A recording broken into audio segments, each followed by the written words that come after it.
Hi guys, my name's Giselle Kowalski, and I'm the digital marketing strategist here at Texas State University. You're listening to Office Hours, and today we're talking to Dr. Marc Reynolds. I'm here with one of my interns. Can you please introduce yourself? Howdy, y'all. I'm Tony Lopez, and I was fortunate enough to get to speak to Dr. Marc Reynolds. Yeah, so how did that conversation go? What'd you take away from it? All kinds of fun little advice. It was a very insightful conversation, and I'm honestly really glad. It was really cool to hear from a professor's perspective. Yeah, and he had such an interesting journey too. We hope you guys enjoy the conversation between Tony and Dr. Marc Reynolds.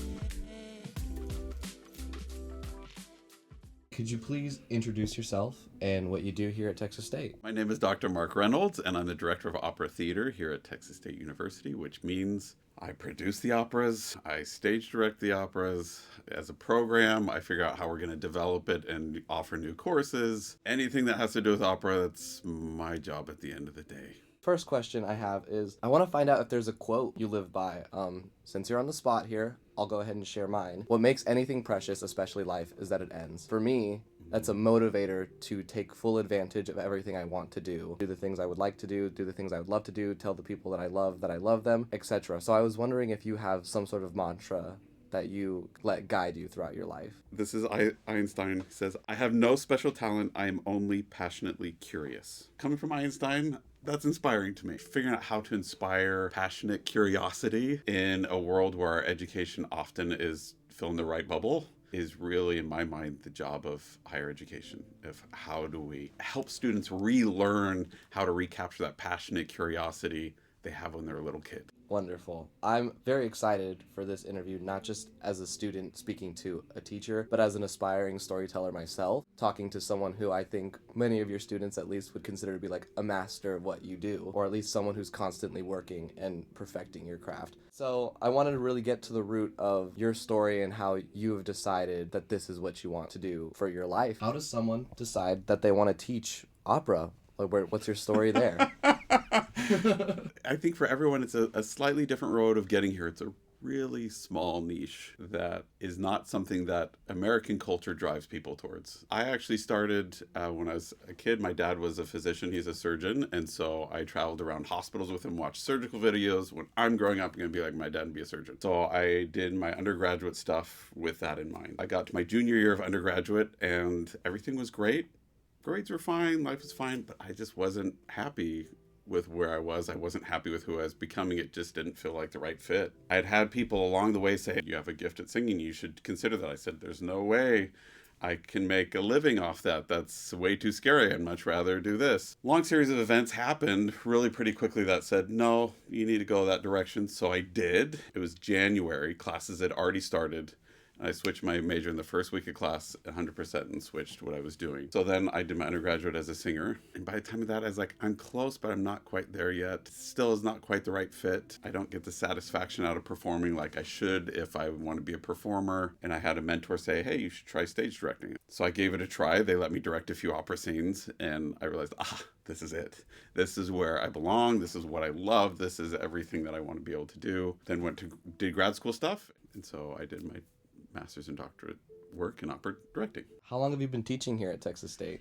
This is year number 5. What is one thing that motivates you to keep teaching opera? It's an easy answer. It's the students. The students that are sponges and are passionately curious. I think you'd find almost any teacher, especially here in the music building, if there's those students, they'll bend over backwards. They'll do anything for those students because as a teacher, that is so gratifying to see growth. That's why we do what we do, is to see that growth. That's awesome. Did you always know that you wanted to educate once you started sort of going down vocal performance / opera as a career path? Or was the idea to get out and just make a career out of it? Yeah, so initially my goal was to become an opera singer. And that changed with time. That option came up a few times of being able to really go down that road and see potential success. For me, the short version is I really love teaching. That's actually what I love most. The opera, the directing, that's great, but it's actually not what I care about most. And then secondarily is I do have a family. And so I remember we had just had our first child and I was at a summer gig and my wife had called me up and like, oh, he just rolled over for the first time. I don't think I cry easily, but I did. I lost it. I was like, I'm missing the big moments of my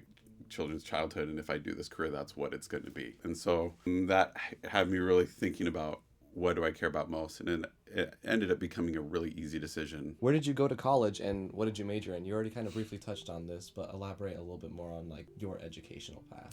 Sure. I did my undergraduate degree at Brigham Young University in vocal performance, and then I went to UT for my master's program, and then it's really easy for a doctoral program because there's only one in the nation, and that's UT. What was the college experience like for you? So the short version is the college experience is obviously a lot of work. It's very stressful, but I found that as I focused on being passionately curious, not on the grade. If I focused on the grade, life was miserable. If I focused on just learning, then the grade happened organically. And I also found that I learned one of my favorite lessons in grad school from one of the teachers there. She's like, the only way to survive and to be productive is to do at least something on every part of your to-do list every day. So even if that's just, if you're supposed to memorize an opera, today I'm just going to crack the binding. If that's all I can do today, then I'm going to at least do that. That's been kind of a mantra of life when we're trying to juggle so many different things all at once. What are you most proud of in your career?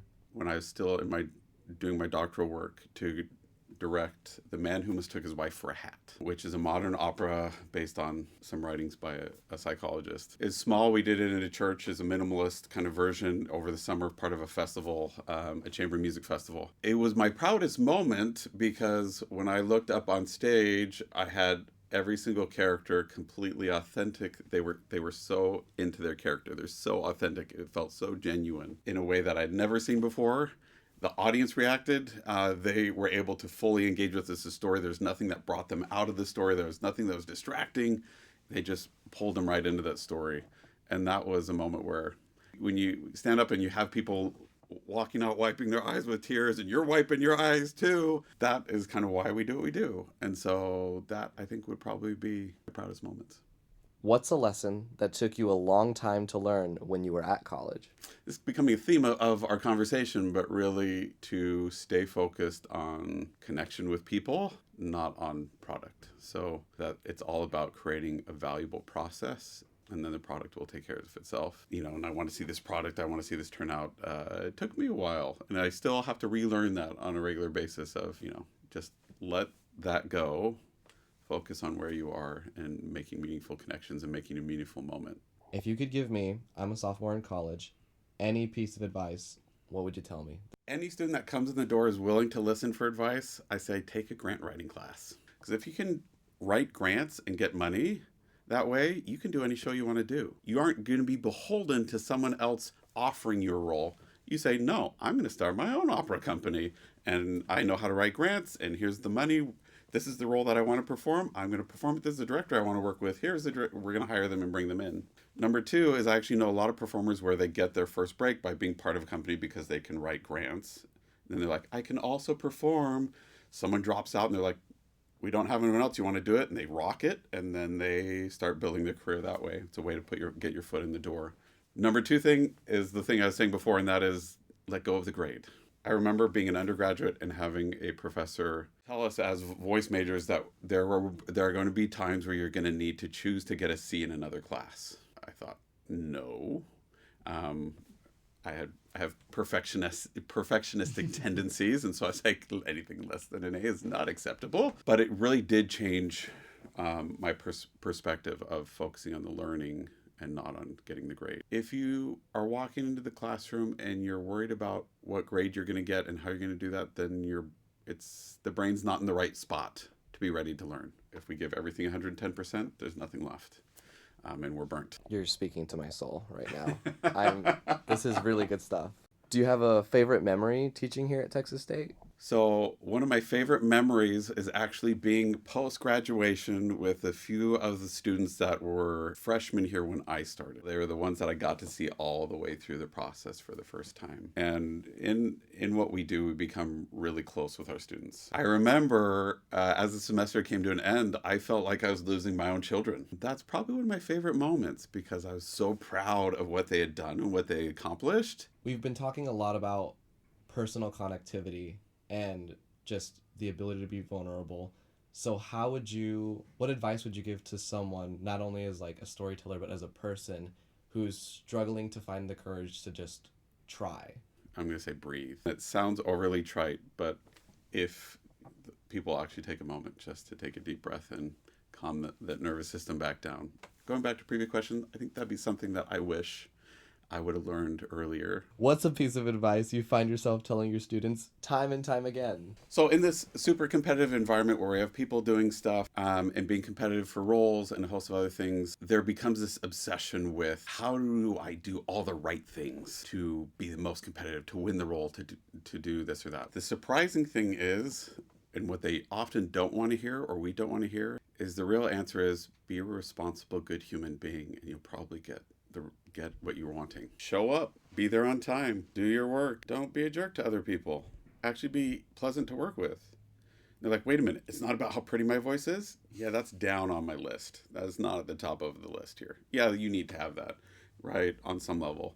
But a bunch of people are going to have that. I will actually cast someone who's got a less impressive voice if they have these characteristics and something else. And I think in our education system, we forget to teach the human. Say, no, let's just focus on being a good human being, and that's what's going to lead to success. That's awesome. Excellent. Thank you so much for having this conversation with me. My I feel pleasure. enlightened now. Well, thank you. And that's not a hyperbole. That No. I truly mean that this has been an excellent and very insightful conversation. I'm very grateful that you allowed me to speak with you. Thank you so much. I appreciate it. It's been a good time. Thank you so much for listening to Office Hours with Tony and Dr. Marc Reynolds. Tony, you want to say bye? Bye, y'all. Slay hard and love BOCO. Go Bobcats. Go Bobcats.